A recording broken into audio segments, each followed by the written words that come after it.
സംസ്ഥാനത്ത് പരക്കെ മഴയ്ക്ക് സാധ്യതയെന്നാണ് കാലാവസ്ഥാ നിരീക്ഷണ കേന്ദ്രം നൽകുന്ന വിവരം. ബംഗാൾ ഉൾക്കടലിലും ഒഡീഷ ആന്ധ്രാ തീരത്തും രൂപം കൊണ്ട ചക്രവാത ചുഴിയാണ് മഴയ്ക്ക് കാരണം. കോഴിക്കോട് മുതൽ കാസർഗോഡ് വരെയുള്ള വടക്കൻ ജില്ലകളിൽ ഇതേ തുടർന്ന് യെല്ലോ അലർട്ടൊക്കെ പ്രഖ്യാപിച്ചിട്ടുണ്ട്. ഒപ്പം ഇതിന്റെ കൂടുതൽ വിവരങ്ങൾ നമുക്ക് അറിയേണ്ടതുണ്ട്. തിരുവനന്തപുരത്ത് നിന്ന് രജിത് കുമാർ ചേരുന്നുണ്ട് വിശദാംശങ്ങളുമായി. രജിത്, ശക്തമായ മഴ പെയ്യും എന്നുള്ള ഒരു മുന്നറിയിപ്പ് കാലാവസ്ഥാ നിരീക്ഷണ കേന്ദ്രം നൽകുകയാണ്. ഓണാഘോഷമൊക്കെ രാജേഷ് സൂചിപ്പിച്ച പോലെ പൊടിപൊടിക്കുന്ന സമയത്താണ് മഴയും കൂടി എത്തുന്നത്. ഗുഡ് മോർണിംഗ് അഖില രാജേഷ്.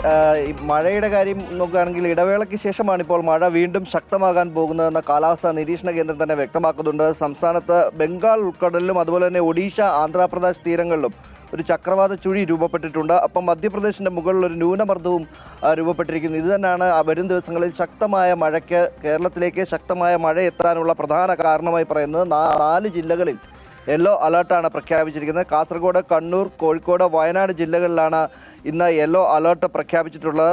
അതിശക്തമായ ഒരു മഴയ്ക്കാണ് സാധ്യതയെന്നും മണ്ണിടിച്ചിൽ ഉൾപ്പെടെയുള്ള ഉരുൾപൊട്ടൽ സാധ്യതകൾ ഉൾപ്പെടെയുള്ള ഭാഗങ്ങളിൽ പ്രത്യേക ജാഗ്രതാ നിർദ്ദേശമടക്കം ഇതിനോടകം തന്നെ നൽകിയിട്ടുമുണ്ട്. ഈ ഭാഗങ്ങളിൽ ജാഗ്രത കൃത്യമായി തന്നെ പാലിക്കണമെന്ന നിർദ്ദേശം ഇതിനോടകം നൽകുന്നു. ഒപ്പം തന്നെ നാളെയും മഴ ശക്തമാകുന്ന ഒരു സാഹചര്യമാണ്. 5 ജില്ലകളിലാണ് യെല്ലോ അലേർട്ട് പ്രഖ്യാപിച്ചിട്ടുള്ളത്.